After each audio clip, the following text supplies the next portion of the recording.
इस वीडियो में जितने भी कंसेप्ट हुए हैं बहुत ज़्यादा इंपॉर्टेंट हैं और ऐसे बहुत सारे कंडीशंस आते हैं जो आपको पेपर में पूछे जा सकते हैं and you should know about that. अस्सलाम वालेकुम, hello everyone and welcome to IQ star education. यहाँ से हम हमारा फर्स्ट चैप्टर स्टार्ट करेंगे ग्रेविटेशन का एंड ये हमारी न्यू प्लेलिस्ट स्टार्ट हो रही है for the board exam which will be coming in 2027। उसके लिए हम यहाँ से हमारा फर्स्ट चैप्टर स्टार्ट कर रहे हैं साइंस 1 के लिए। जैसे ही साइंस 1 का एक चैप्टर हो जाएगा हम साइंस 2 पे चले जाएंगे एंड उसका एक चैप्टर होने के बाद फिर वापस साइंस 1 पे आएंगे। ऐसे हम कॉम्प्लीमेंट्री करते रहेंगे साइंस 1 एंड साइंस 2 का सिलेबस। सो ये वीडियो का फर्स्ट पार्ट होगा। इस पार्ट में हम बेसिक चीजें कवर करने वाले हैं रिलेटेड टू चैप्टर ग्रेविटेशन और आगे के कंसेप्ट हम आगे के वीडियोस में देखेंगे। चलिए स्टार्ट करते हैं हम हमारा ये चैप्टर। उसके पहले आपको मैं बता दूं ग्रेविटेशन का कंसेप्ट आया कहाँ से, किधर से आया। तो आपको पता ही होगा न्यूटन एक साइंटिस्ट थे और एक दिन वो जब ऐसे ही एप्पल के ट्री के नीचे बैठे थे and he observe that Apple falls on himself और वो उस नीचे की तरफ फॉल हुआ तो उन्होंने सोचा कि एप्पल नीचे की तरफ क्यों गिरा and that leads to the discovery of the gravitation and और we can say the gravity. और उसी से ही ग्रेविटी का डिस्कवरी हुई। उनने ग्रेविटी डिस्कवर किया बहुत सारे कैलकुलेशन के बाद, बहुत सारे एक्सपेरिमेंट के बाद और यहाँ पे हमें ग्रेविटी आज पढ़ने मिल रही है। अब ग्रेविटी का कंसेप्ट हम जब देखते हैं उसमें जब न्यूटन को पता चला कि एप्पल सीधा गिरा तो एप्पल सीधा ही क्यों गिरा। लेट्स से जो एप्पल की ट्री है वो यहाँ पे बट फिर भी वो इसी डायरेक्शन में गिरी यानी टुवर्ड्स द अर्थ। अब अर्थ के सेंटर की तरफ उसका फोकस था। सो वी कैन से जब जो ग्रेविटी है वो टुवर्ड्स द अर्थ फोकस करती है।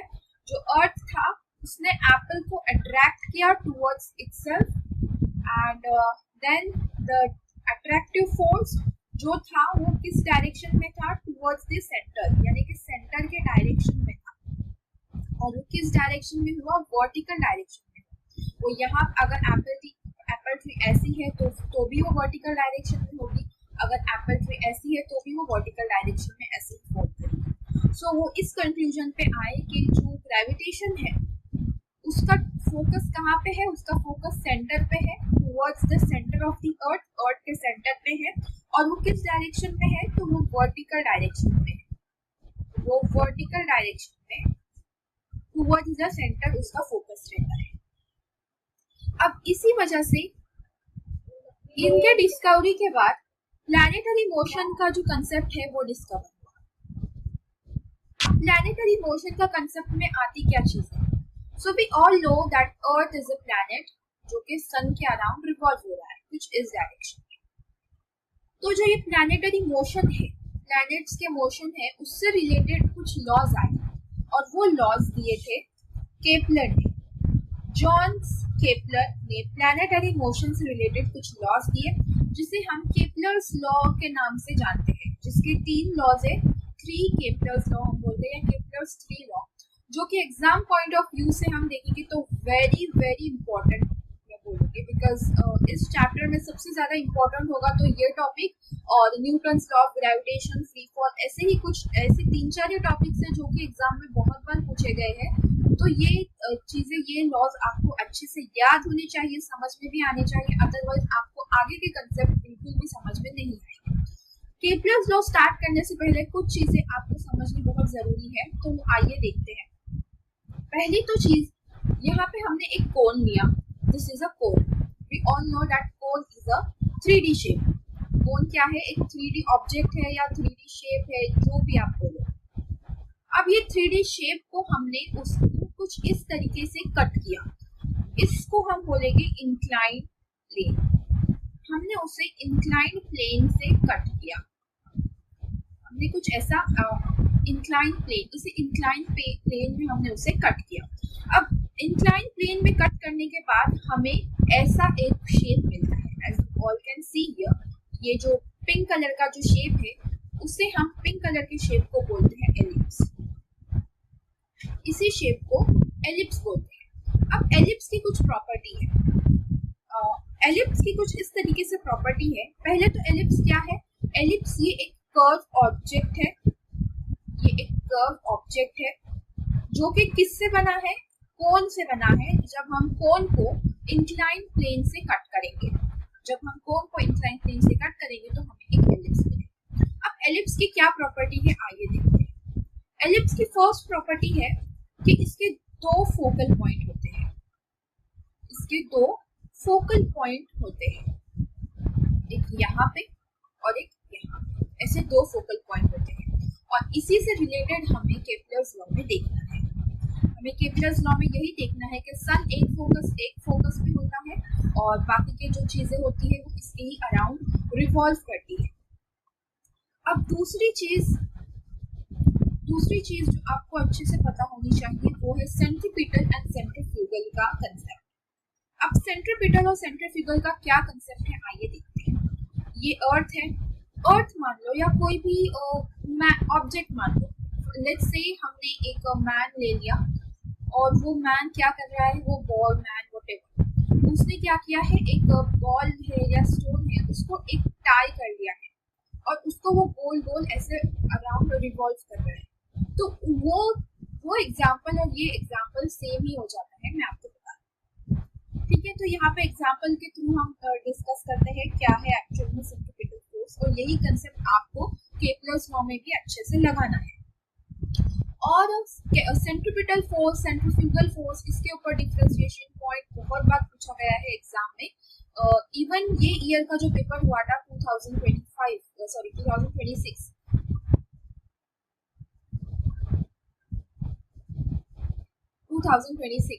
तो 2026 के बोर्ड के पेपर में सेंट्रीपिटल फोर्स के ऊपर क्वेश्चंस पूछे गए थे। तो ये बात आपको ध्यान में रखनी है that centripetal force and centrifugal force ये बहुत ज्यादा इंपॉर्टेंट टॉपिक है। तो आइए जानते हैं सेंट्रीपिटल फोर्स एग्जैक्टली है क्या। आई होप सो आपको पहले भी पता होगा कि सर्कुलर मोशन क्या होता है। कोई भी ऑब्जेक्ट अगर सर्कल में रिवॉल्व कर रहा है, सर्कल में मूव कर रहा है तो उसे हम सर्कुलर मोशन बोलते हैं। अब let's say this is an object, ये ऑब्जेक्ट है, उसका जो फोर्स है वो सेंटर पे लग रहा है यानी कि अर्थ पे लग रहा है। यहाँ पे अर्थ का हम एग्जांपल ले रहे हैं, उसका फोर्स टुवर्ड्स द सेंटर है, टुवर्ड्स द अर्थ है, और उसकी जो वेलोसिटी है यानी कि उसका जो डायरेक्शन है वो टेंजेंशियल है। टेंजेंशियल आपको पता होगा व्हाट इज अ टेंजेंट। तो जो हम सर्कल ड्रॉ करते हैं उसकी जो हम प्लेन पे लेट्स से यहाँ पे हम जो लाइन ड्रॉ करेंगे उसे हम टेंजेंट बोलते हैं। तो जो टेंजेंशियल वेलोसिटी होती है, टेंजेंशियल स्पीड होती है, टेंजेंशियल वेलोसिटी होती है, वो उसका जो फोर्स होता है वो टुवर्ड्स दी सेंटर होता है। अब जैसे जैसे ये बढ़ता जाएगा आगे, इसका जो फोर्स है वो तो सेम रहेगा that is towards the centre, but इसका जो डायरेक्शन है वो चेंज होता रहेगा। कुछ इस तरीके से यहाँ पे आया, उसका फोर्स तो टुवर्ड्स द सेंटर लग रहा है बट उसका डायरेक्शन क्या हो रहा है, चेंज हो रहा है। यहाँ पे आया, उसका डायरेक्शन चेंज हुआ, यहाँ पे आया, उसका डायरेक्शन चेंज हुआ। So we can say that velocity क्या है, वेलोसिटी एक वेक्टर क्वांटिटी।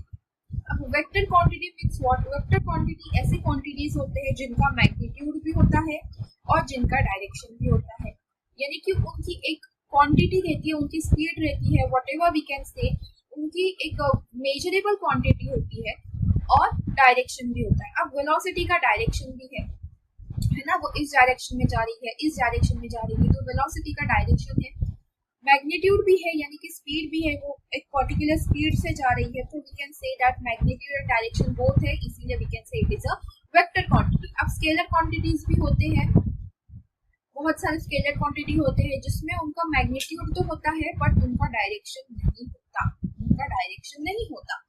मास ले लिया हमने, मास का क्या है, एक क्वांटिटी है जिसको हम मेजर करते हैं बट उसका डायरेक्शन नहीं है। तो ये होती है चीजें जो कि वेक्टर एंड स्केलर क्वांटिटी में आती है।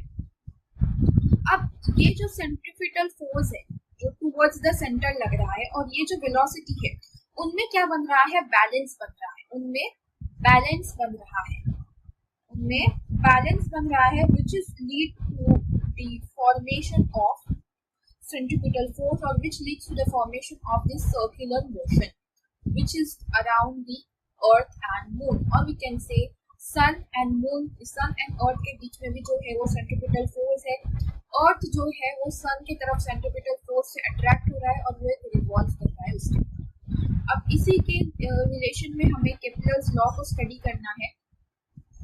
तो देखते हैं केपलर्स का फर्स्ट लॉ क्या बोलता है। अब केपलर का फर्स्ट लॉ कुछ इस तरीके से है, the orbit of a planet is an ellipse with the sun at one of the foci, the position of the sun is indicated by S. अब ये लिया हमने एक एलिप्स, हमने एलिप्स के बारे में स्टडी किया है।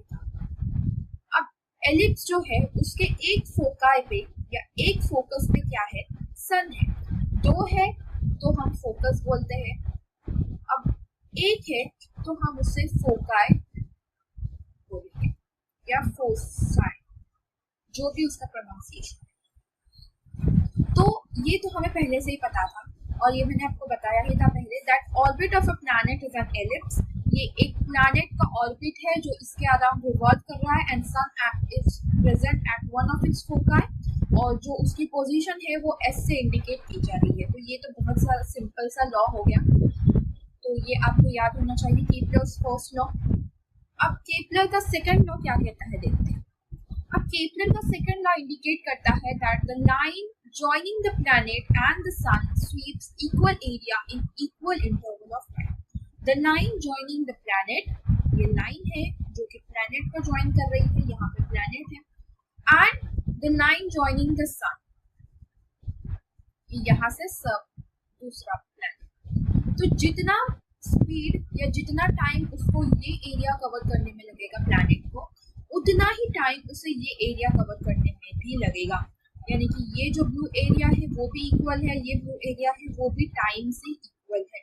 वो ऐसा क्यों, why it is so? It is because that जब भी प्लैनेट सन के नजदीक आता है तो उसकी स्पीड फास्टर हो जाती है, उसकी वो फास्ट स्पीड से चलने लगता है, और जब वो धीरे धीरे जब सन के सबसे दूरी पे आएगा, सबसे डिस्टेंस पे आएगा, तो उसकी स्पीड क्या होगी, स्लो होगी। तो इसी वजह से जो भी डिस्टेंस वो इधर ट्रैवल करेगा, जितना भी टाइम में ये डिस्टेंस ट्रैवल करेगा, उतने ही टाइम में वो ये भी डिस्टेंस ट्रैवल करेगा। अब इसका एक इक्वेशन पे बनता है और वो इक्वेशन कुछ इस तरीके से है that area ASB is equals to area CSD। Sun को हम S से डिनोट करते हैं, A, S and B, and ये है S, this is C, this is D। ASB यानी कि ये and CSB ये equal. That's all about the second law. अब हम थर्ड लॉ पे मूव करते हैं। अब केपलर का जो थर्ड लॉ है वो कुछ न्यूमेरिकल टाइप, कुछ इक्वेशन टाइप है जो हमें न्यूमेरिकल में भी आ सकते हैं, न्यूमेरिकल्स के लिए भी बहुत ज़्यादा इम्पोर्टेंट है। तो देखते हैं उसका थर्ड लॉ क्या कहता है। The square of its period of revolution around the sun is directly proportional to the cube of the mean distance of a planet from the sun। ऐसे आपको समझेगा नहीं, मैं आपको इक्वेशन के थ्रू बताती हूँ। तो ये क्या कह रहा है, t का स्क्वायर यानी टाइम पीरियड, t क्या है, टाइम है, time period is directly proportional to the cube root of the average distance। r क्या है, r है average distance। तो ये क्या कह रहा है, the square of its period of revolution, period of revolution is nothing but the time period around the sun, किसके around the sun is directly proportional, यानी कि directly proportional to the cube of the mean distance, यानी mean मतलब ही average distance of a planet from the sun। कौन से average distance पे, planet के sun से लेके। so t square is directly proportional to the cube। ये है उसका कैन से जो हमने बोला, यहाँ पे जो डिफाइन किया वही हमने उधर लिखा है। तो इस अब ये प्रोपोर्शनलिटी साइन हटाने के लिए हमें यहाँ पे t को ऐड करना पड़ेगा, t is equals to k को ऐड करना पड़ेगा, k r3। अब k क्या है, k एक कांस्टेंट है, किसी भी प्रोपोर्शनलिटी साइन को हटाने के लिए हमें कांस्टेंट ऐड करना पड़ता है, और यहाँ पे k एक कांस्टेंट है, उसकी भी वैल्यू है बट उसकी वैल्यू आपको इतने डीप में नहीं जाना है। अब last but not the least, T square upon R cube is equals to k and this is your final equation. अब इस इक्वेशन को या इस इक्वेशन को वी कैन से आपको न्यूमेरिकल्स में सॉल्व करने बोला जा सकता है. ये एक टाइप का फॉर्मूला है या फॉर्मूलेज है जो कि आपको लर्न होनी चाहिए इस चैप्टर में. इस चैप्टर में केपलर के जो फर्स्ट सेकंड थर्ड लॉ है वो बहुत ज़्यादा इंपॉर्टेंट है. एग्जाम में कैसे भी आपको पूछ सकते हैं. स्पेशली ये थर्ड लॉ के जो फॉर्मूलाज है वो आपको न्यूमेरिकल्स में भी आ सकते हैं. So note down that thing because Kepler's law बहुत बार पूछा गया है एग्जाम्स में. अब आते हैं हम Newton's universal law of gravitation which is as much as important as the Kepler's law and centrifugal force centrifugal force के तरह. इस वीडियो में जितने भी कंसेप्ट हुए हैं बहुत ज़्यादा इम्पॉर्टेंट है और Newton's universal law of gravitation के ऊपर जो 2026 यानी अभी जो पेपर हुआ था उसमें MCQ में पूछा गया था. You can go and check it. तो Newton universal law of gravitation का फॉर्मूला MCQ में पूछा गया था. न्यूमेरिकल्स में भी पूछ सकते हैं आपको या उसका डिराइव करने भी बोल सकते हैं. So let's see what is Newton universal law of gravitation. अब Newton universal law of gravitation एक ऐसा टॉपिक है जिसमें आपको कुछ चीज़ें ध्यान में रखनी है.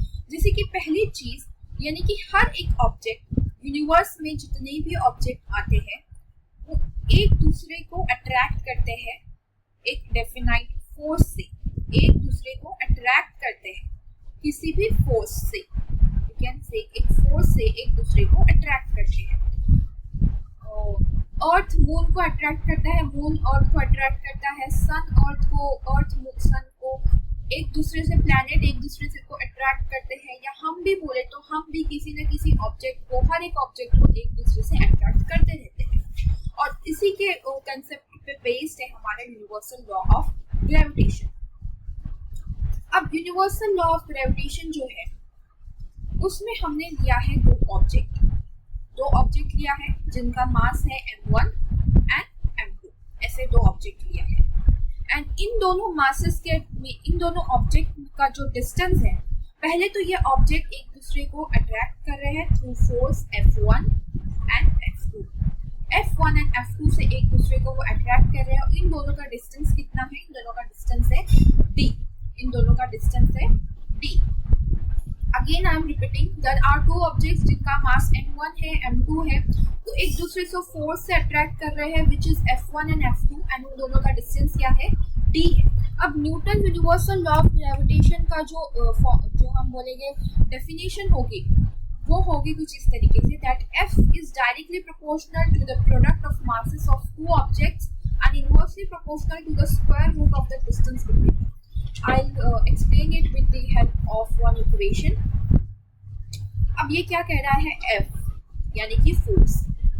Force is directly proportional to the product of masses. अब product means multiplication. Product means उनका multiplication. I'll change the color so you can easily find it.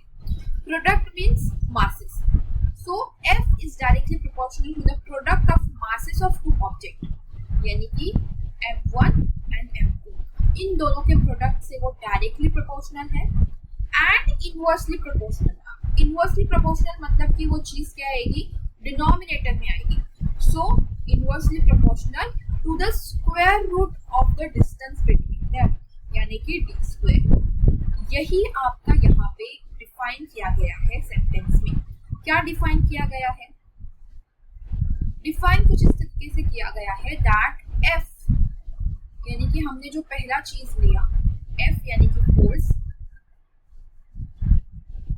F is directly proportional to the product of the masses. यानी कि ये F है which is directly proportional to the product of the masses यानी M1 and M2 का product multiplication में and inversely proportional to the d square यानी कि distance उन दोनों का डिस्टेंस में का क्या है वो इनवर्सली प्रोपोर्शनल है. ठीक है. अब जैसे मैंने आपको बताया प्रोपोर्शनलिटी कांस्टेंट रखी नहीं जाती, उसे रिमूव करना पड़ता है. तो यहाँ पे हम रिमूव करेंगे और उसके बदले हम डालेंगे g. तो यहाँ पे आएगा g m1 m2 upon d square. अब g क्या है? g एक कांस्टेंट है. g को हम बोलते हैं यूनिवर्सल ग्रेविटेशनल कांस्टेंट और उसकी वैल्यू क्या आती है? g की वैल्यू है 6.67 इंटू 10⁻⁻11 न्यूटन मीटर स्क्वायर पर केजी स्क्वायर। अब ये आपको वैल्यू मैं बोलूँगी इतनी कंपलसरी याद रखने की जरूरत नहीं है, बट आपको पता होनी चाहिए, आपको एमसीक्यू में पूछा जा सकता है। ठीक है, न्यूटन यूनिवर्सल ग्रेविटेशन कांस्टेंट बोलते हैं हम इसे, ये ग्रेविटेशनल कांस्टेंट बोलेगी शॉर्ट फॉर्म में। अब ये हो गया हमारा फॉर्मूला जो कि है मेन फॉर्मूला। अब इस फॉर्मूले पे बहुत न्यूमेरिकल्स भी बनते हैं, डिफाइन भी करने बोला जा सकता है, किसी भी तरह का क्वेश्चन पूछा जा सकता है, जैसे कि इस बार एमसीक्यू में पूछा गया था। नेक्स्ट ईयर हो सकता है आपको डिराइव भी करने बोल दे या उसके ऊपर 5 मार्क्स के क्वेश्चंस नहीं पूछे जाते, उस तरीके से भी आपको पूछा जा सकता है। अब ये रहा हमारा formula, F = G m1 m2 upon d²। अब इसके दो केसेस बनते हैं। इसके दो केसेस कैसे बनते हैं? First let me just adjust it. क्या था? F = G m1 m2 upon d²। अब इसके दो केसेस बनते हैं, वो कैसे? Let's see. पहला केस, इफ हमने मास को किसी भी एक ऑब्जेक्ट के मास को हमने डबल किया तो क्या होगा? किसी भी एक ऑब्जेक्ट के मास को हम डबल करेंगे तो क्या होगा? तो हमारा F न्यू यानी कि हमारा न्यू फोर्स क्या होगा? G। तो ऐसे हम M1 को डबल कर रहे हैं, यानी कि हम यहाँ पे 2m1 लिखेंगे, 2m1 m2 अपॉन d²। ठीक है, अब 2 को हम यहाँ पे ब्रैकेट के बाहर लाएंगे। 2 को ब्रैकेट के बाहर लाए यानी हमें पूरी क्वांटिटी को ब्रैकेट के अंदर लिखना पड़ेगा, 2m1 m2 अपॉन d², कुछ इस तरीके से। यानी कि हम बोल सकते हैं ये क्या है हमारा? ये हमारा फर्स्ट फॉर्मूला है जो यहाँ पे लिखा हुआ है, यानी कि ये 2f हो जाएगा। हमारा जो f न्यू है, यानी हमें जो न्यू क्वांटिटी मिली वो की डबल होगी पुराने क्वांटिटी से। अब सेकंड केस में क्या हो रहा है? सेकंड केस में हम क्या कर रहे हैं, जो डिस्टेंस है, इफ डिस्टेंस इज डबल, अब हम क्या कर रहे हैं? डिस्टेंस को डबल कर रहे हैं, यानी कि d² को हम डबल करेंगे। तो हमारा जो Fn होगा यानी कि न्यू F होगा वो कुछ इस तरीके से होगा, G m1 m2 upon 2d² bracket में। ठीक है, सॉरी ये जो स्क्वायर आएगा वो ब्रैकेट के अंदर आएगा, सॉरी जो स्क्वायर है वो ब्रैकेट के बाहर चला जाएगा, मैंने उल्टा बोल दिया। 2d ब्रैकेट स्क्वायर, हमने डबल किया ना डिस्टेंस को। ठीक है, अब जैसे मैंने आपको बताया यहाँ पे जैसे हमने 2 को ब्रैकेट के बाहर ले गए, यहाँ पे भी हम 2 को ब्रैकेट के बाहर ले गए, और 2 का स्क्वायर हमने क्या देखा था? 2 का स्क्वायर हमें पता है क्या है? 4 है। तो यहाँ पे G m1 m2 upon 4d², पहले हम ऐसे अलग करेंगे एंड देन वी विल अब हम इसको अलग करेंगे। ठीक है, यहाँ पे हमने स्क्वायर लिख लिया। अब 1/4 G m1 m2 upon d², जो कि है हमारा ओरिजिनल फॉर्मूला। सो क्या हुआ यहाँ पे? हम क्या बोल सकते हैं, जो हमारा F न्यू आया वो 1/4 है हमारे पुराने F से। 1/4 कम है, 1/4 क्या है? कम है, because it is in division. अगर मल्टीप्लीकेशन में होता तो यहाँ पे मैंने कैसे बताया? डबल होगा, बट यहाँ पे क्या हो रहा है? वो डिवाइड हो रहा है यानी कि कम हो रहा है। So we can conclude it like this, that new force, that F new decreases by a factor of 4 के फैक्टर से वो डिक्रीज हो रहा है। तो ये ऐसे दो केसेस आपको बहुत बार पूछे गए हैं। जो 5 मार्क्स के क्वेश्चंस होते हैं, जो 5 मार्क्स के क्वेश्चन होते हैं उसमें भी ऐसे केसेस पूछे जाते हैं आगे।